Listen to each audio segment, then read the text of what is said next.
Hello and welcome into TexAgs Rewind, presented by Specs in the Rollo Insurance Studio. Got the Fan Show guys with me, got Callie Gardner with me, got Nick and Josh in the back.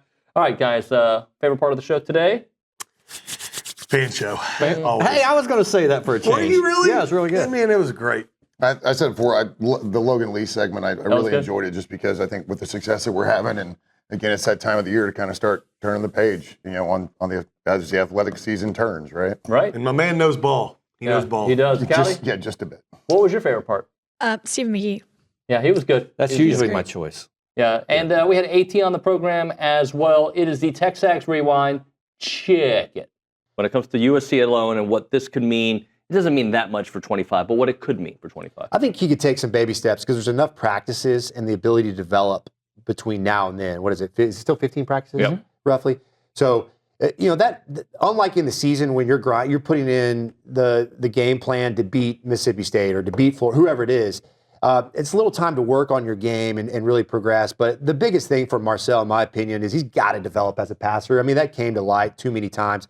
The progressions, right? Getting through a progression, not hanging on guys, not forcing the issue, the turnovers, right? Like those were head scratcher turnovers from a young guy trying to do too much. Just go through your progression and aggressively take what the defense gets you. But he's got to get through those reads, 1, 2, 3, and be comfortable taking a check down, right? Be comfortable getting 5 yards. If he could progress in that way as a quarterback in the pass game, consistently make better reads, I think it's going to be big for him. Now, it's going to be hard to do in 15 days, but 15 practices. But I think, for this offseason and through this time period, it's a great opportunity for a young guy to develop as a passer. And I don't think that you are sitting here saying, hey, I need to change your arm strength or the fundamentals of the way you throw the football. I'm just purely saying, hey, the decision of where you go with the football in the pass game matters so much. Yeah, because I remember against Texas, Noah Thomas running wide open. It looked like they had a bust, and it's a walk-in touchdown if you see him. And that we didn't score on that drive. No, well, we didn't score on any drive. So I think he threw to the other side, and I can't remember if it was a short gain or if it was a incomplete. It was to the boundary. But you had 4 strong. We had the triple seam to the field. I mean, it's a touch. It's an easy touchdown. If quarters you see. Look. I remember we flagged it on our filmer. I said that play, and then we got in here, and the ESPN cutoff was so tight. But yeah, to your point, they complete the little like Harvey route is what we called it, but to the boundary one-on-one is a good throw, good completion, whatever. But the read would say, hey, like, we're reading away from that safety inside out down to the back. Well, if you read inside out away from the safety, you would have seen that seam route, and to your point, it's as open as you get against a good defense too. What is different this year about last year? Pretty much the same group of characters, a couple of new additions that are making a huge difference, but it feels different because there were the little dips, right? The Oregon game, which happens, the UCF game, which sucked to start off the season that year. That wasn't fun. But it feels different before conference play. Well, if you think about it, this is probably the toughest non-conference schedule that A&M has ever had. Yeah. And they went 9-2. I mean, that's and the pretty two special. losses are ones that play again, you win. Hey, Sorry. UCF, there's no question. You play UCF again, and you win that game hands down. Yep. You play Oregon. That's a toss-up. Oregon's a good team. They are, but you were winning. But I think A&M plays Oregon again, they win. Yep. It's Wisconsin could. I mean, that was a tight game. That was tight. Yeah. The difference this year and last year is 1, experience, and 2, a more well-rounded team. Last year, Henry Coleman couldn't do what he was doing right now, and I wholeheartedly believe that that's because of Pharrell Payne. Henry going up against Payne in practice every day has made him better. It's not that he couldn't do it last year. It's that he never got to practice against it until it was game time. And he was also not healthy last year, too. That is true.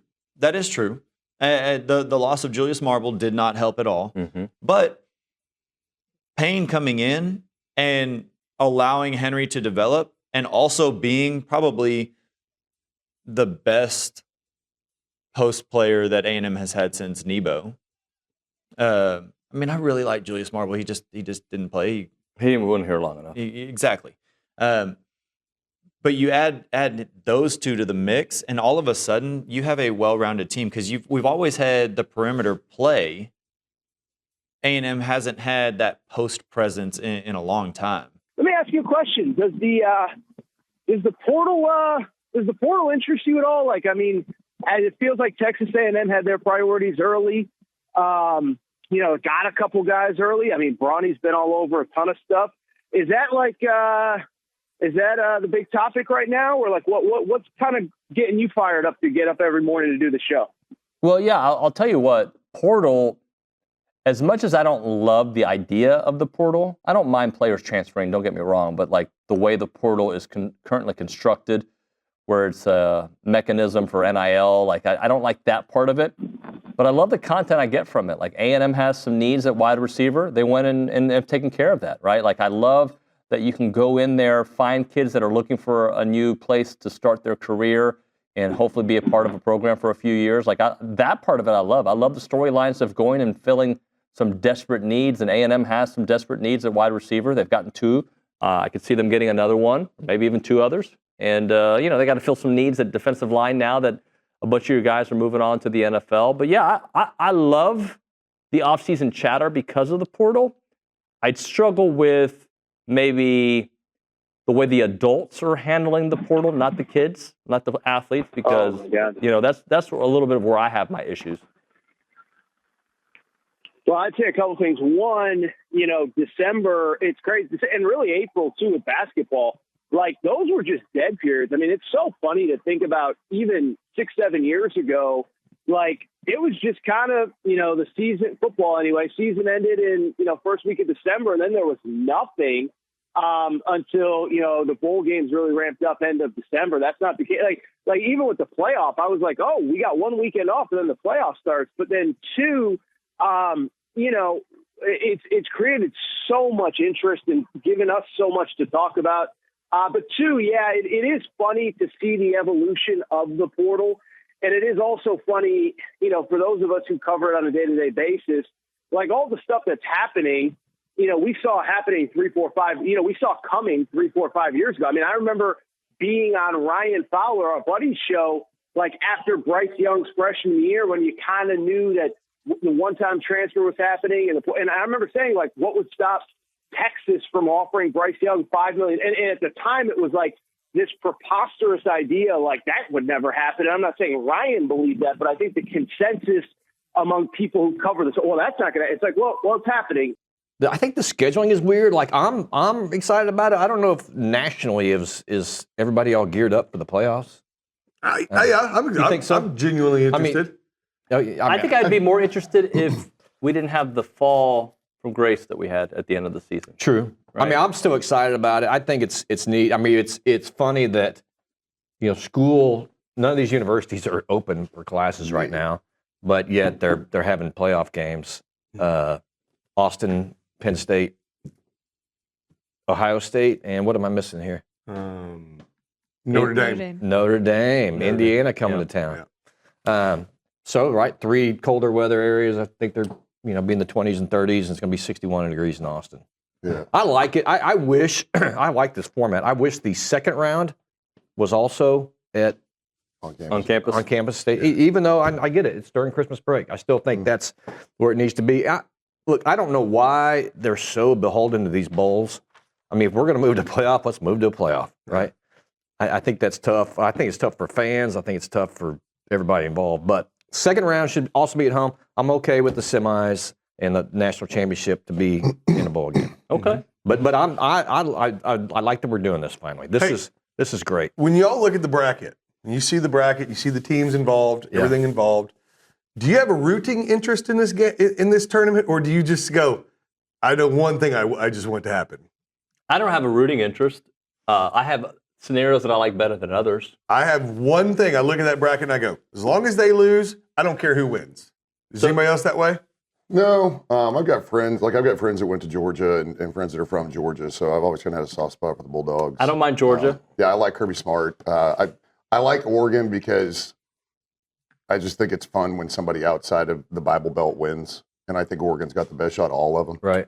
I like Notre Dame. I'm not a big underdog story kind of guy in this stuff, so I don't care about SMU or Boise State. See, that's where I'm going. I was going to ask. I am pulling Arizona State, Boise, and smooth. To me, Arizona State though isn't like an SMU or Boise State. Like, I mean, Boise State won what conference, right? I get it. So, and I'm excited to watch Scatterboot just in general. Me too. All right, so typically one of these knuckleheads closes it out for us, but Josh Davis is leaving us today. He's one of the interns in the back, has done a fantastic job. His prep has been phenomenal.